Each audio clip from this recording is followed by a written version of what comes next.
ଆପଣ ଜୀବନରେ ଯେକୌଣସି ସ୍ଥାନରେ ଥାନ୍ତୁ ଗୋଟେ କଥା ମୋର ମନେ ରଖିଥିବେ, ସଫଳତା କେବେ ହେଲେ ଦୁର୍ବଳ ଲୋକଙ୍କୁ ମିଳେନି ଭାଇ। ସଫଳତା ସେଇମାନଙ୍କୁ ମିଳେ ଯେଉଁମାନେ କଥାରେ ନୁହେଁ କାମରେ କରିକି ଦେଖାନ୍ତି।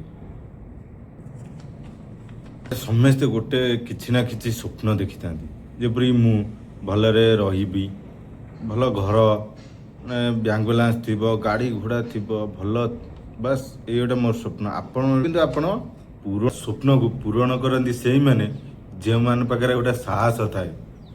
ଭାଇ ତମ ପାଖରେ ସାହସ ହିଁ ନାହିଁ। ଆପଣଙ୍କ ପାଖରେ ଯେଉଁ କିଛି ସାହସ ଅଛି ନା, ତାକୁ ତମେ ବ୍ୟବହାର କରୁନ।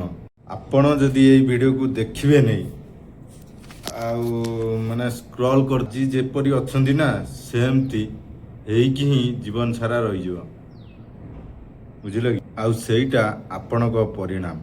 ଯଦି ଆପଣ 1 ବର୍ଷ କଷ୍ଟ କରି ସାହସ କରି ମୋ ସହ ପାଦରେ ପାଦ ମିଶାଇ ଚାଲିବେ, ଆପଣ ଦେଖିଥିବା ସ୍ୱପ୍ନକୁ ମୁଁ ଆଉ ତମେମାନେ ପୂରଣ କରିପାରିବା। ଭାଇ ଜୀବନରେ କ'ଣ ଅଛି? ଭଲ ଗାଡ଼ି, ଭଲ ଘର, ବାପା ମାଆଙ୍କର ସେବା କରିବା, ତା ସହିତ ତାଙ୍କ ସହିତ ଭଲରେ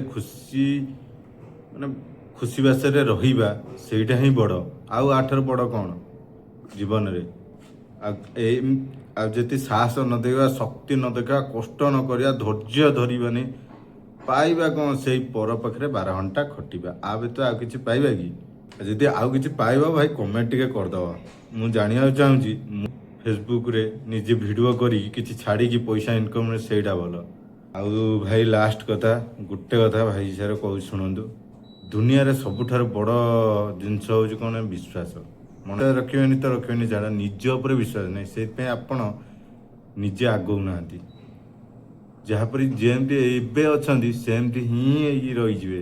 ଆଉ ଯେଉଁମାନେ ବିଶ୍ୱାସ କରିବେ ନା, ସେମାନେ ମୋ ସହ ଆଗକୁ ଯିବେ। ଆପଣମାନେ ସେମିତି ଦେଖୁଥିବେ ଆମ ସମସ୍ତଙ୍କ ଭିଡ଼ିଓ, କିଛି କରିବା ଆପଣଙ୍କ ପାଖରେ ଏବେ ବି 2ଟି ଅପସନ୍ ଅଛି।